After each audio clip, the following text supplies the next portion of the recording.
Hello and welcome to our session on technology and human touch helping our older adults social isolation. Kari and Anne, tell us, what are some key lessons learned from the pandemic? For the Hummingbird Project, what I have found so inspiring, in fact, about the pandemic is the fact that virtual connection can be beautiful, that it really is a gift. When the pandemic hit in the San Francisco Bay Area, which is where I'm based in, it was a real shift for our program, which is a one-on-one in-person therapeutic activity program rooted in relational connection and spending time with our elders, and shifting into the virtual platform was not completely unknown to us. We had done some virtual sessions prior, but was a whole new initiative and allowed us to offer the program in a national platform in a way we never thought imaginable. So the key lesson I feel like we learned is that it is possible to connect virtually in meaningful ways, and that older adults want to connect virtually. I think there's a lot of stigma around thinking or feeling that older adults may not want to or may not feel comfortable, or because they may be experiencing memory loss or cognitive impairment are not able to connect virtually. And the lesson we learned is that the exact opposite is true. We were able to see almost all of our clients virtually, and we're able to use some of the smart technology you referenced before, things like Zoom, FaceTime, phone activity sessions, just really outside of the box thinking that the folks that we work with and serve, enjoyed and blossomed through that experience. Great points, Kari. And again, thank you, Courtney, for having me on here today in such a great company with Kari. I echo a lot of her sentiments. Just talking about it from a health perspective, social isolation in studies has been shown to be the equivalent of smoking 5 cigarettes a day. That's how detrimental it is.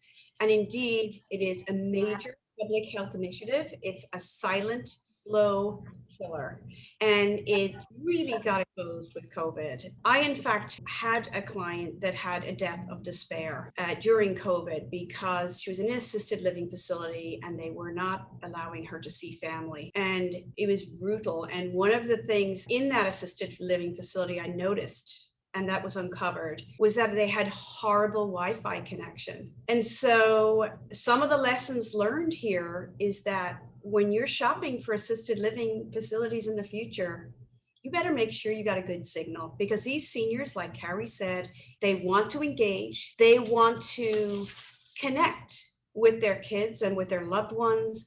We are hardwired as human beings to connect.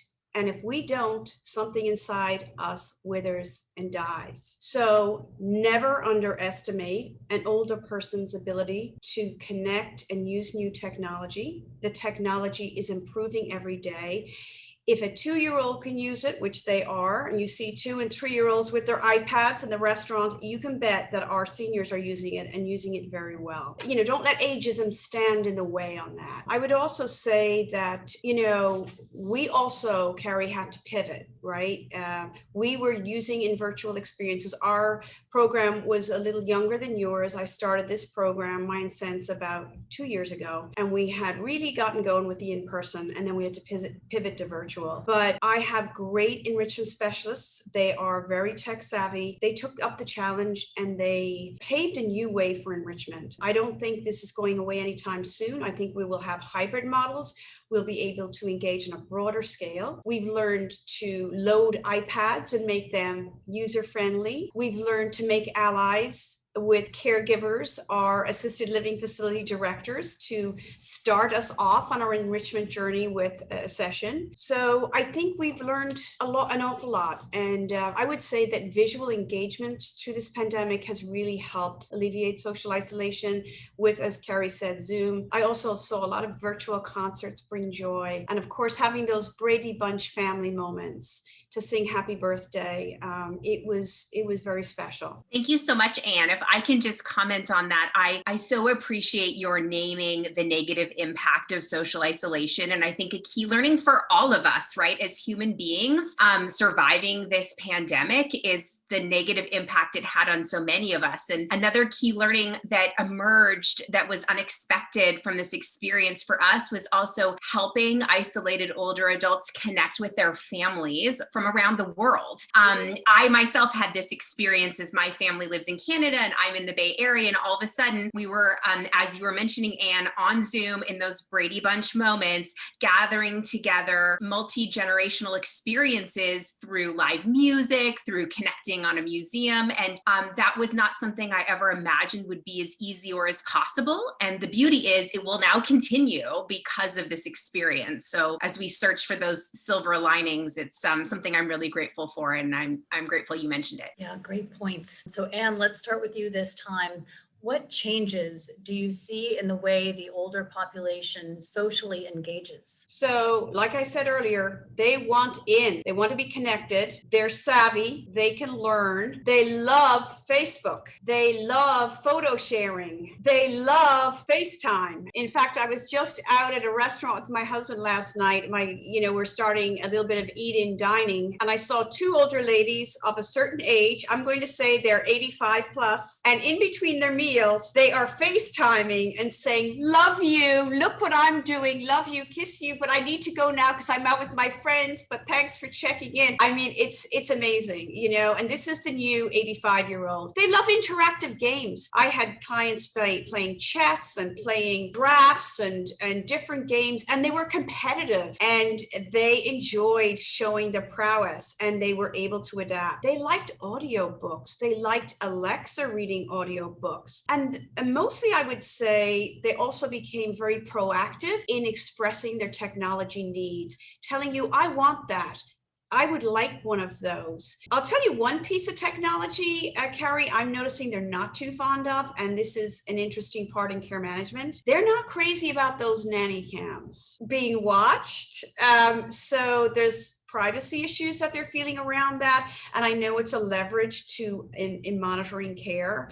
So I think it's really important to always remember to get the consent of an older adult if you're ever using that technology. But I'm interested now, Kari, to hear your experiences and what you can share about the same topic. Well, thank you so much, Anne. I laughed when you mentioned the nanny cams because I think the notion of them is hard for many of us to understand. And yet you're right, they are important and they are the future. And as you mentioned, consent is such an important part of that. One of the key changes that I see, and I think is echoed in everything you just shared, is that there are so many more possibilities, I think, now for people to engage socially from the comfort of their home in a way that the world and our programs weren't thinking about prior to the pandemic. So a key example I have of this is we have been really fortunate to partner with the Family Caregiver Alliance here in the San Francisco Bay Area throughout the pandemic. Their founder and executive director actually called me and said the first week that we shut down, what can we do to support not just people living with memory loss, but also their family caregivers who are going to be really holding so much on behalf of their loved ones without the same supports or respite care in place as before. And out of that, for us, was born a really incredible armchair travel series that we've been offering and will continue to offer through and post-pandemic, because what we've really seen is that family caregivers and their loved ones want to come together on Zoom and have a shared experience.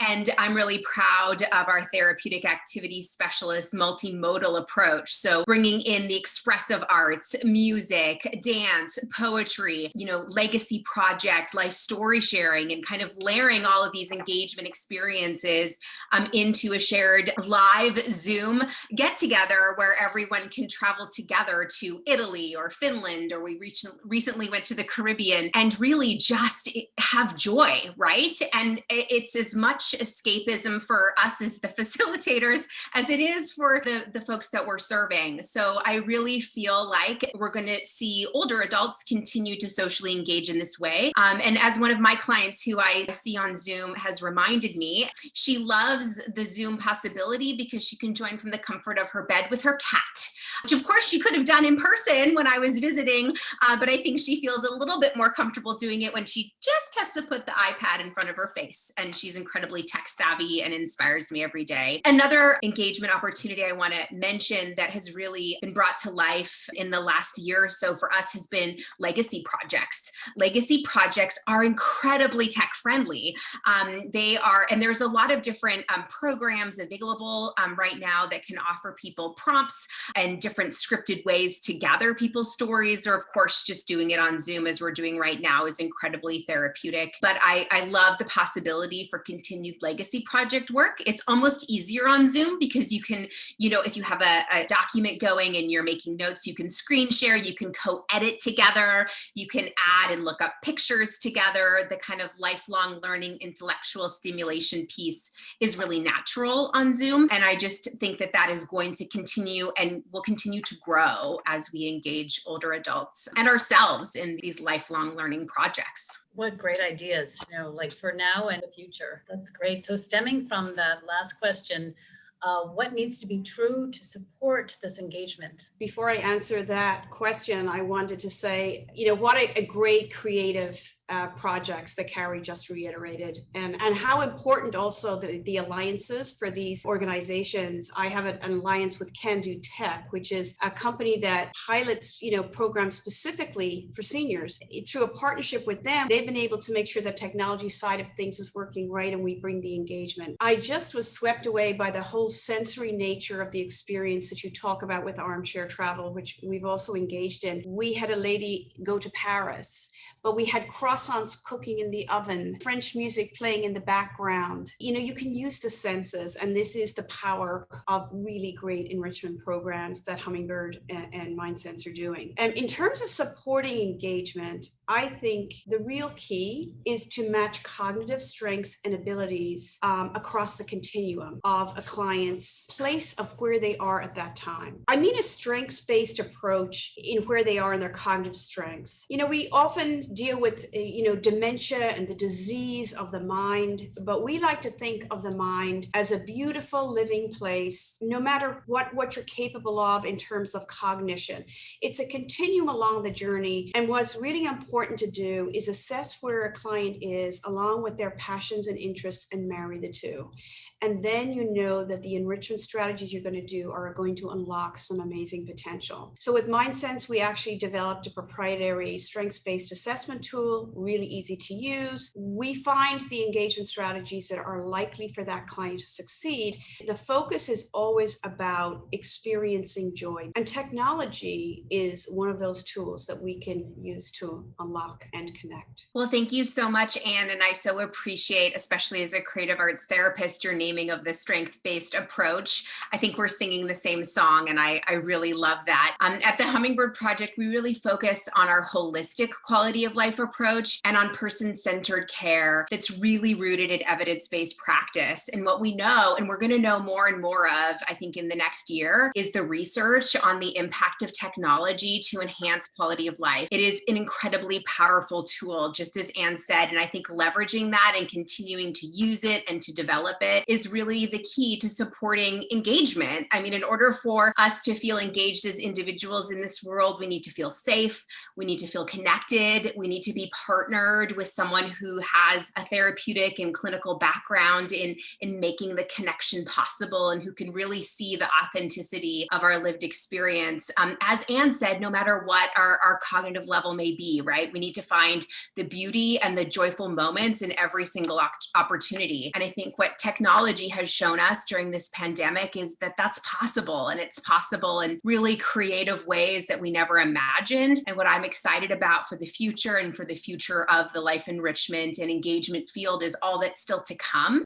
These programs that we're going to continue to develop and offer and that are going to unfold, and the opportunity to partner with folks like aging life care professionals who really understand about the importance of social emotional supports, the importance of keeping the brain engaged and cognitive healthy, and the importance of lifelong learning, right? Of really living a life all the way through, no matter what roadblocks the body or the mind or your lived experience might present to you. There's joy in all of them. Thank you so much, Anne, for your thoughts. I so appreciate the opportunity to work with you and to share these ideas together so collaboratively. Kari, great insights. I'd like to just end my little portion on a quote that I came across that I think captures a little bit of what we've been saying today, which is a quote by James Broughton that says, "I'm happy to report that my inner child is still ageless.